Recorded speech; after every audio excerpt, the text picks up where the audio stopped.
بسم اللہ الرحمن حضرت الرحیم۔ آدم علیہ السلام کی اولاد میں اللہ تعالیٰ نے برکت دی۔ اس میں بہت سے مرد اور عورتیں ہوئیں۔ آدم علیہ السلام کی اولاد پھیل گئی اور تعداد میں بڑھ گئی۔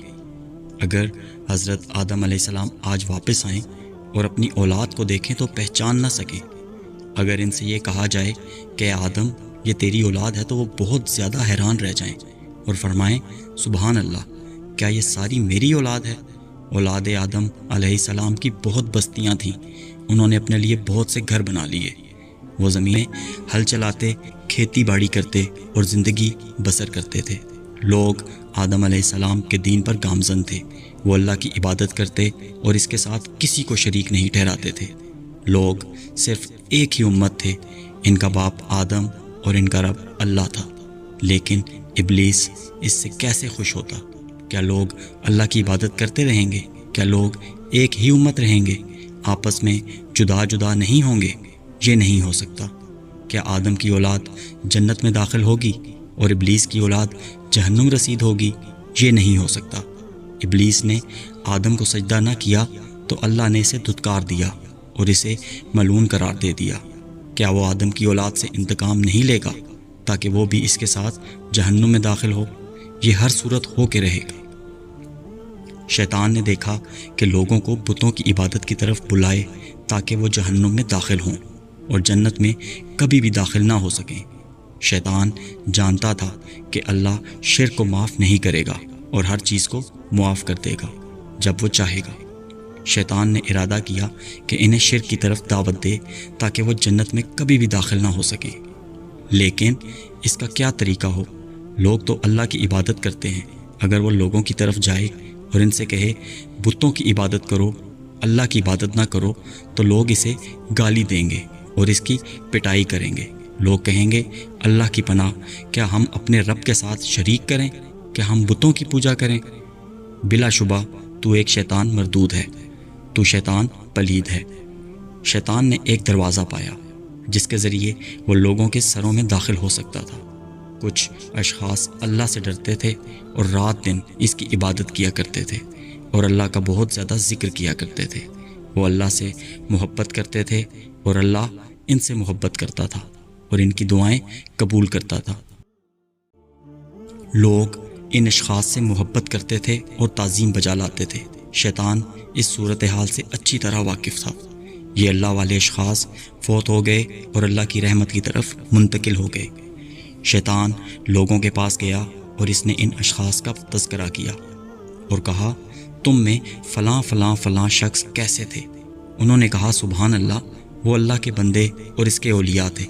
جب وہ دعا کرتے تو اللہ ان کی دعائیں قبول کرتا، جب اس سے مانگتے تو وہ ان کو عطا کرتا۔ شیطان نے کہا ان کے بارے میں تم کس قدر غمگین ہو؟ انہوں نے کہا ہم بڑے ہی غمزدہ ہیں۔ اس نے کہا ان کی طرف تمہارے ذوق و شوق کا کیا حال ہے؟ انہوں نے کہا بہت ہی زیادہ۔ شیطان نے کہا کیا تم ان کو ہر روز نہیں دیکھتے ہو؟ لوگوں نے کہا یہ کیسے ہو سکتا ہے، وہ تو مر چکے ہیں۔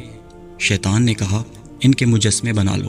انہوں نے نیک لوگوں کے بہت زیادہ مجسمے بنا لیے اور انہیں اپنے گھروں اور مسجدوں میں رکھ دیا۔ وہ اللہ کی عبادت کیا کرتے تھے اور اس کے ساتھ کسی چیز کو شریک نہیں ٹھہراتے تھے۔ وہ جانتے تھے کہ یہ نیک لوگوں کے مجسمے ہیں، یہ صرف پتھر ہیں جو نہ انہیں فائدہ دے سکتے ہیں اور نہ ہی ان کو روزی دے سکتے ہیں، لیکن وہ لوگ انہیں بابرکت جانتے تھے اور ان کی تعظیم کیا کرتے تھے، اس لیے کہ یہ نیک لوگوں کے مجسمے تھے۔ ان لوگوں میں یہ مجسمے بہت زیادہ ہو گئے اور ان کی تعظیم میں اضافہ ہوا۔ جب بھی ان میں کوئی نیک آدمی مر جاتا تو اس کا مجسمہ بنا دیتے اور اس کا وہی نام رکھ دیتے جو اس آدمی کا ہوتا۔ یہ لوگ گزر گئے۔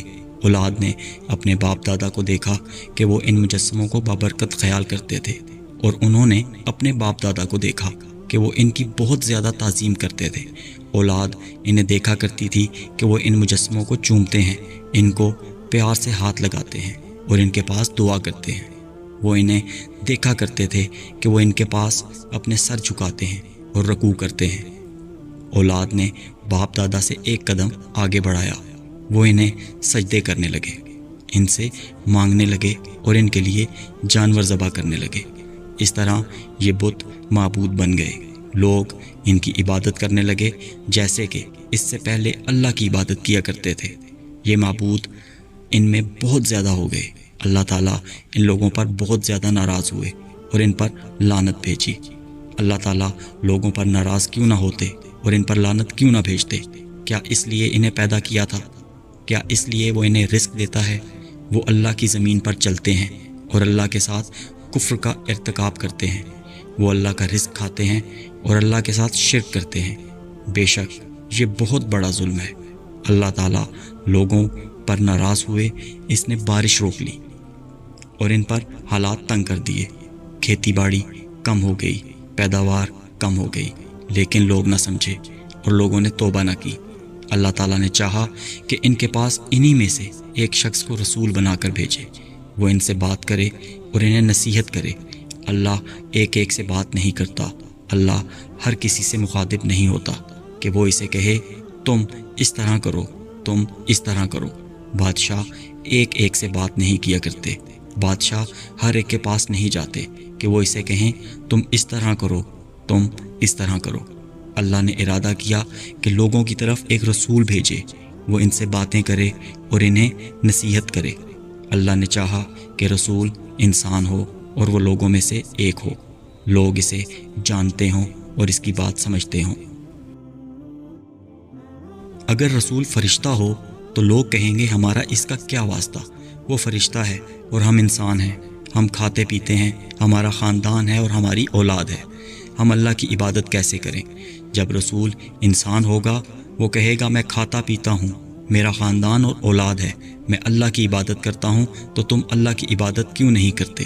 جب رسول انسان ہوگا وہ کہے گا میں تم جیسا ہوں، مجھے پیاس لگتی ہے اور بھوک بھی، میں بیمار ہوتا ہوں اور مجھے موت بھی آئے گی، میں اللہ کی عبادت کرتا ہوں اور اسے یاد کرتا ہوں، تو تم اللہ کی عبادت کیوں نہیں کرتے اور اسے یاد کیوں نہیں کرتے؟ لوگوں کی بات کٹ جائے گی اور وہ کوئی عذر نہیں پائیں گے۔ اللہ نے ارادہ کیا کہ نوح علیہ السلام کو اس کی قوم کی طرف پیغمبر بنا کر بھیجے۔ قوم میں بہت سے سرمایہ دار اور دولت مند لوگ تھے، لیکن اللہ تعالیٰ نے نوح علیہ السلام کو اپنا پیغام رسانی کے لیے پسند کیا اور ان لوگوں میں سے کسی کو بھی پسند نہ کیا۔ اللہ جانتا ہے کہ اس کی پیغام رسانی کا بوجھ کون اٹھا سکتا ہے اور اللہ جانتا ہے کہ اس کی امانت کا حق کون ادا کر سکتا ہے۔ نوح علیہ السلام ایک نیک اور شریف انسان تھے، اور نوح علیہ السلام ایک عقل مند، بردبار، خیر خواہ اور شفیق انسان تھے۔ نوح علیہ السلام ایک سچے اور دیانتدار انسان تھے۔ اللہ تعالیٰ نے نوح علیہ السلام کو اپنی پیغام رسانی کے لیے پسند کیا اور اس کی طرف وحی کی کہ تم اپنی قوم کو ڈراؤ، پہلے اس سے کہ ان کے پاس دردناک عذاب آئے۔ نوح علیہ السلام اپنی قوم میں کھڑے ہوئے اور لوگوں سے کہنے لگے میں تمہارے لیے ایک دیانتدار پیغمبر ہوں۔ جب نوح علیہ السلام اپنی قوم میں کھڑے ہوئے اور فرمانے لگے میں تمہارے لیے دیانتدار پیغمبر ہوں، چند لوگ کھڑے ہوئے اور کہنے لگے یہ کب نبی بن گیا؟ کل کی بات ہے کہ ہم میں سے ایک عام شخص تھا، آج یہ کہتا ہے کہ میں تمہاری طرف اللہ کا پیغمبر بنا کر بھیجا گیا ہوں۔ نوح علیہ السلام کے دوستوں نے کہا بچپن میں یہ ہمارے ساتھ کھیلا کرتا تھا، ہر روز ہمارے ساتھ بیٹھتا تھا، نبوت اس کے پاس کیسے آ گئی؟ رات کو یا دن کو؟ دولت مندوں اور متکبروں نے کہا کیا اللہ کو اس کے علاوہ کوئی نہیں ملا؟ کیا سبھی لوگ مر گئے؟ کیا پوری قوم میں پیغمبری کے لیے ایک فقیر و محتاج ہی ملا؟ جاہلوں نے کہا یہ تو تم جیسا ایک انسان ہے، اور انہوں نے کہا اگر اللہ چاہتا تو فرشتے اتار دیتا، ہم نے یہ بات اپنے پہلے باپ دادا میں نہیں دیکھی۔ چند لوگوں نے کہا نوح یہ چاہتا ہے کہ اس طریقے سے حکومت اور چودراہٹ حاصل کرے۔ لوگوں کا خیال تھا کہ بتوں کی عبادت برحق ہے اور بتوں کی عبادت ہی دانش مندی ہے۔ لوگوں کا خیال تھا کہ جو بتوں کی عبادت نہیں کرتا وہ گمراہی اور حماقت میں مبتلا ہے۔ وہ کہا کرتے تھے ہمارے باپ دادا بتوں کی عبادت کرتے تھے، ہم ان کی عبادت کیوں نہ کریں؟ نوح علیہ السلام کی یہ رائے تھی کہ بتوں کی عبادت گمراہی ہے اور بلا شبہ بتوں کی عبادت حماقت ہے۔ نوح علیہ السلام کی رائے تھی کہ باپ دادا گمراہی اور حماقت میں مبتلا تھے، اور آدم علیہ السلام باپوں کے باپ بتوں کی عبادت نہیں کیا کرتے تھے بلکہ وہ اللہ کی عبادت کیا کرتے تھے۔ قوم گمراہی اور حماقت میں مبتلا ہے جبکہ یہ پتھروں کی پوجا کرتی ہے۔ یہ لوگ اللہ کی عبادت نہیں کرتے جس نے انہیں پیدا کیا۔ نوح علیہ السلام قوم میں کھڑے ہوئے اور بلند آواز سے فرمانے لگے، اے میری قوم، اللہ کی عبادت کرو، تمہارا اس کے علاوہ کوئی معبود نہیں۔ میں تمہارے بارے میں بڑے دن کے عذاب سے ڈرتا ہوں۔ اس کی قوم کے سرداروں نے کہا، ہم تجھے کھلی گمراہی میں دیکھ رہے ہیں۔ فرمایا، اے میری قوم، میں گمراہ نہیں، میں جہانوں کے رب کا پیغام رساں ہوں، تمہیں اپنے رب کے پیغام پہنچاتا ہوں، تمہیں نصیحت کرتا ہوں، اور اللہ کی جانب سے وہ کچھ جانتا ہوں جو تم نہیں جانتے۔ نوح علیہ السلام نے بہت کوشش کی کہ اس کی قوم ایمان لے آئے، وہ اللہ کی عبادت کرے اور بتوں کو چھوڑ دے، لیکن نوح علیہ السلام کی قوم کے چند افراد کے سوا کوئی اس پر ایمان نہ لایا۔ نوح علیہ السلام پر چند وہی افراد ایمان لائے جو اپنے ہاتھوں سے کماتے اور حلال روزی کھاتے تھے۔ رہے آپ کی قوم کے دولت مند، انہیں ان کے تکبر نے روکا کہ وہ نوح علیہ السلام کی اطاعت نہ کریں۔ ان کے مال اور اولاد نے انہیں غافل کر دیا کہ وہ آخرت کے بارے میں سوچیں۔ وہ کہا کرتے تھے، ہم چودھری ہیں، یہ لوگ کمینے ہیں۔ جب نوح علیہ السلام نے ان کو اللہ کی طرف دعوت دین دیا تو انہوں نے کہا کہ ہم تجھ پر ایمان لائیں، تیری تو کمینوں نے پیروی کی ہے۔ انہوں نے نوح علیہ السلام سے مطالبہ کیا کہ وہ ان مسکینوں کو دھتکار دے، لیکن نوح علیہ السلام نے انکار کر دیا اور فرمایا، میں مومنوں کو دھتکارنے والا نہیں، میرا دروازہ کسی بادشاہ کا دروازہ نہیں، میں تو ایک واضح طور پر ڈرانے والا ہوں۔ نوح علیہ السلام جانتے تھے کہ یہ مساکین مخلص مومن ہیں، اللہ ناراض ہو جائے گا اگر اس نے مساکین کو دھتکار دیا، تب اللہ اس کی مدد نہیں کرے گا۔ نوح علیہ السلام نے فرمایا، اے میری قوم، اگر میں نے انہیں دھتکار دیا تو اللہ کی جانب سے کون میری مدد کرے گا؟ دولت مندوں نے کہا، جس کی طرف نوح دعوت دیتا ہے وہ کوئی حق نہیں اور نہ ہی کوئی بھلائی ہے۔ بھلا کیوں؟ کیونکہ ہمارا تجربہ ہے کہ ہم ہر بھلائی میں سبقت لے جانے والے ہیں، ہمارے لیے ہر قسم کا عمدہ کھانا ہے، ہمارے لیے ہر قسم کا خوبصورت لباس ہے، لوگ ہر چیز میں ہمارے پیروکار ہیں۔ اگر یہ دین خیر و بھلائی ہوتا تو ان بیچارے مساکین سے پہلے ہمارے پاس آتا، اگر یہ دین بہتر ہوتا تو یہ لوگ ہم سے اس دین کی طرف سبقت نہ لے جاتے۔ نوح علیہ السلام نے اپنی قوم کو دعوت دی اور نصیحت کرنے میں بڑی محنت کی۔ فرمایا، اے میری قوم، میں تمہارے لیے واضح طور پر ڈرانے والا ہوں، اللہ کی عبادت کرو، اس سے ڈرو اور میری اطاعت کرو، اللہ تمہارے گناہ معاف کر دے گا اور تمہیں ایک مقرر وقت کے لیے مہلت دے گا۔ بے شک اللہ کا مقرر کردہ وقت جب آ جاتا ہے تو اس میں تاخیر نہیں کی جاتی۔ کاش کہ تم جانتے ہوتے، اللہ نے ان سے بارش کو روک لیا اور ان پر ناراض ہوا، کھیتی باڑی کم ہو گئی اور پیداوار کم ہو گئی۔ نوح علیہ السلام نے فرمایا، اے میری قوم، اگر تم ایمان لے آؤ، اللہ تم سے راضی ہو جائے گا اور یہ عذاب ٹل جائے گا، وہ تم پر بارشیں نازل کرے گا اور تمہارے رزق اور اولاد میں برکت دے گا۔ نوح علیہ السلام نے اپنی قوم کو اللہ کی طرف دعوت دی اور ان سے کہا، کیا تم اللہ کو جانتے نہیں ہو؟ یہ اللہ کی نشانیاں تمہارے ارد گرد پھیلی ہوئی نہیں ہیں، کیا تم ان کی طرف دیکھتے نہیں ہو؟ کیا تم آسمان اور زمین کی طرف دیکھتے نہیں ہو؟ کیا تم سورج اور چاند کی طرف دیکھتے نہیں ہو؟ آسمانوں کو کس نے پیدا کیا اور ان میں چاند کو روشن کس نے کیا اور سورج کو چراغ کس نے بنایا؟ تمہیں کس نے پیدا کیا؟ زمین کو تمہارے لیے بچھونا کس نے بنایا؟ لیکن نوح علیہ السلام کی قوم نہ سمجھی اور نوح علیہ السلام کی قوم ایمان نہ لائی، بلکہ نوح علیہ السلام جب بھی انہیں اللہ کی طرف دعوت دیتے وہ اپنی انگلیاں اپنے کانوں میں دے لیتے۔ بھلا وہ شخص کیسے سمجھ سکتا ہے جو سنتا ہی نہیں ہے، اور وہ شخص کیسے سن سکتا ہے جو سننے کا ارادہ ہی نہیں رکھتا؟ نوح علیہ السلام نے بہت کوشش کی اور عرصہ دراز تک اپنی قوم کو دعوت دیتے رہے۔ نوح علیہ السلام اپنی قوم میں 950 سال رہے، انہیں اللہ کی طرف دعوت دیتے رہے، لیکن نوح علیہ السلام کی قوم ایمان نہ لائی، انہوں نے بتوں کی عبادت نہ چھوڑی اور اللہ کی طرف نہ لوٹے۔ نوح علیہ السلام کب تک انتظار کرتے؟ کب تک وہ ملک کی بربادی دیکھتے؟ کب تک وہ دیکھتے کہ پتھر کی پوجا کی جاتی ہے؟ کب تک وہ دیکھتے کہ لوگ اللہ کا رزق کھاتے ہیں اور غیر کی عبادت کرتے ہیں؟ نوح علیہ السلام ناراض کیوں نہ ہوتے؟ اس لیے کہ انہوں نے ایسا صبر کیا ان جیسا کسی نے صبر نہیں کیا 950 سال۔ اللہ اکبر، اللہ اکبر۔ اللہ تعالیٰ نے نوح علیہ السلام کی طرف یہ وحی کی، آپ کی قوم سے ہرگز کوئی ایمان نہیں لائے گا سوائے اس کے جو ایمان لا چکے۔ نوح علیہ السلام کی قوم نے کہا جب انہیں نوح علیہ السلام نے دوسری مرتبہ دعوت دی، اے نوح، تو نے ہمارے ساتھ جھگڑا کیا اور تو نے ہمارے ساتھ بہت ہی جھگڑا کیا، تو لے آؤ جس سے تم ہمیں ڈراتے ہو۔ اگر تم سچوں میں سے ہو۔ نوح علیہ السلام اللہ کے لیے ناراض ہوئے اور ان لوگوں سے مایوس ہوئے اور کہا الہی، روح زمین پر کسی ایک کافر کو نہ چھوڑ۔ اللہ تعالیٰ نے نوح علیہ السلام کی دعا کو قبول کر لیا اور ارادہ کر لیا کہ اس قوم کو غرق کر دے، لیکن ایسے ہی اللہ تعالیٰ چاہتا ہے کہ نوح اور اس کی قوم بچ جائے، تو نوح علیہ السلام کو حکم دیا کہ ایک بڑی کشتی بنائے۔ قوم نے اسے اس مشغلے میں دیکھا تو انہیں ایک شغل مل گیا۔ لوگ نوح علیہ السلام سے مذاق کرنے لگے، اے نوح، یہ کیا ہو رہا ہے؟ تم بڑے ہی کب سے بن گئے؟ کیا ہم تجھے نہیں کہا کرتے تھے کہ ان کمینوں کے پاس نہ بیٹھا کرو؟ لیکن تم نے ہماری بات نہ سنی، تم بڑھئیوں اور لوہاروں کے پاس بیٹھے تو بڑے ہی بن گئے۔ اے نوح، یہ کشتی کہاں چلے گی؟ تیرا ہر کام ہی عجیب ہے۔ کیا یہ کشتی ریت پہ چلے گی یا پہاڑ پہ چڑھے گی؟ سمندر تو یہاں سے بہت دور ہے۔ کیا جن اسے اٹھا لے جائے گا یا بیل اسے کھینچ کر لے جائیں گے؟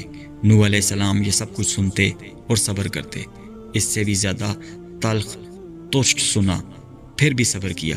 لیکن کبھی کبھی آپ انہیں یہ بات کہا کرتے تھے، اگر تم ہم سے مذاق کرتے ہو تو ہم بھی تم سے مذاق کریں گے جیسا کہ تم مذاق کرتے ہو۔ اللہ کا وعدہ آ گیا۔ اللہ کی پناہ، آسمان سے لگاتار بارش برسی، یہاں تک کہ آسمان چھنی بن گیا جو پانی کو روک نہیں سکتی۔ پانی زمین سے پھوٹا اور بہہ نکلا، یہاں تک کہ اس نے لوگوں کو ہر طرف سے گھیرے میں لے لیا۔ اللہ نے نوح علیہ السلام کی طرف وحی کی، اپنے ساتھ ہر اس کو لے لو جو تیری قوم اور خاندان سے تیرے ساتھ ایمان لایا۔ اللہ نے نوح علیہ السلام کی طرف وحی کی، اپنے ساتھ ہر جانور اور پرندے کا جوڑا لے لیں، یعنی نر اور مادہ، اس لیے کہ طوفان عام ہوگا، اس سے نہ کوئی انسان بچ سکے گا اور نہ ہی کوئی جانور۔ نوح علیہ السلام نے اسی طرح کیا۔ آپ کے ہمراہ کشتی میں ہر وہ شخص تھا جو قوم سے آپ پر ایمان لایا، ہر قسم کے جانور اور پرندے کا جوڑا بھی تھا۔ کشتی ان کو اپنے ہمراہ لے کر پہاڑ جیسی موج میں لے کر چل پڑی۔ قوم ہر اونچی جگہ اور ہر ٹیلے پر اللہ کے عذاب سے بچنے کی خاطر چڑھ دوڑی، لیکن آج اللہ کے سوا کوئی پناہ گاہ نہیں۔ نوح علیہ السلام کا بیٹا کافروں کے ساتھ تھا۔ نوح علیہ السلام نے اپنے بیٹے کو طوفان میں دیکھا تو فرمایا، میرے بیٹے، ہمارے ساتھ سوار ہو جاؤ اور کافروں کے ساتھ نہ رہو۔ اس نے کہا، میں پہاڑ پر چڑھ جاؤں گا، وہ مجھے پانی سے بچا لے گا۔ آپ نے فرمایا، آج اللہ کے حکم سے وہی بچ سکے گا جس پر اس نے رحم کیا۔ ان دونوں کے درمیان موج حائل ہو گئی تو وہ غرق ہونے والوں میں سے تھا۔ نوح علیہ السلام اپنے بیٹے کے بارے میں غمگین ہوئے۔ بھلا وہ کیوں نہ غمگین ہوتے؟ بھلا وہ کیسے غمگین نہ ہوتے؟ آخر وہ اس کا بیٹا ہے۔ نوح علیہ السلام نے چاہا کہ اس کا بیٹا قیامت کے دن جہنم کی آگ سے بچ جائے، جبکہ وہ کل پانی سے نہیں بچ سکا۔ بلا شبہ آگ پانی سے زیادہ سخت ہوتی ہے۔ کیا اللہ نے نوح علیہ السلام سے وعدہ نہیں کیا تھا کہ وہ اس کے خاندان کو بچا لے گا؟ کیوں نہیں؟ اللہ کا وعدہ برحق ہے۔ نوح علیہ السلام نے اپنے رب کو پکارا اور کہا، میرا بیٹا میرے خاندان سے ہے، تیرا وعدہ برحق ہے اور تو سب حاکموں سے بڑھ کر حاکم ہے۔ لیکن اللہ خاندانوں کی طرف نہیں دیکھتا بلکہ اعمال کی طرف دیکھتا ہے۔ اللہ مشرکوں کے بارے میں سفارش قبول نہیں کرتا۔ مشرک نبی کے خاندان کا نہیں ہوتا، اگرچہ وہ اس کا بیٹا ہی کیوں نہ ہو۔ اللہ تعالیٰ نے نوح علیہ السلام کو اس بات پر تنبیہ کی اور فرمایا، اے نوح، وہ تیرے خاندان میں سے نہیں، اس کا عمل نیک نہیں۔ میں تجھے نصیحت کرتا ہوں کہ کہیں تم ناواقف نہ رہ جانا۔ نوح علیہ السلام محتاط ہو گئے اور اللہ سے توبہ کی اور عرض کیا، میرے رب، میں تیرے حضور پناہ چاہتا ہوں کہ میں تجھ سے وہ کچھ مانگوں جس کا مجھے علم نہیں۔ اگر تو نے مجھے نہ بخشا اور مجھ پر رحم نہ کیا تو میں خسارہ پانے والوں میں سے ہو جاؤں گا۔ جب وہ کچھ ہو گیا جس کا اللہ نے ارادہ کیا تھا، کافر غرق ہو گئے۔ کشتی جودی پہاڑی پر ٹھہر گئی اور یہ کہہ دیا گیا، ہلاکت ہو ظالم قوم کے لیے۔ کہا گیا، اے نوح سلامتی کے ساتھ اتر جاؤ۔ نوح علیہ السلام اترے اور کشتی والے اترے۔ اے نوح سلامتی کے ساتھ اتر جاؤ۔ نوح علیہ السلام اترے اور کشتی والے اترے اور خشکی پر سلامتی کے ساتھ چلنے لگے۔ نوح علیہ السلام کی قوم کے ہزاروں افراد ہلاک ہو گئے اور آسمان و زمین ان پر نہ روئے۔ اللہ تعالیٰ نے نوح علیہ السلام کی اولاد میں برکت عطا کی، وہ زمین پر پھیل گئی اور زمین بھر گئی۔ ان میں بہت سی قومیں ہوئیں، ان میں بہت سے انبیاء اور بادشاہ ہوئے۔ جہانوں میں نوح علیہ السلام پر سلامتی ہو۔ شکریہ۔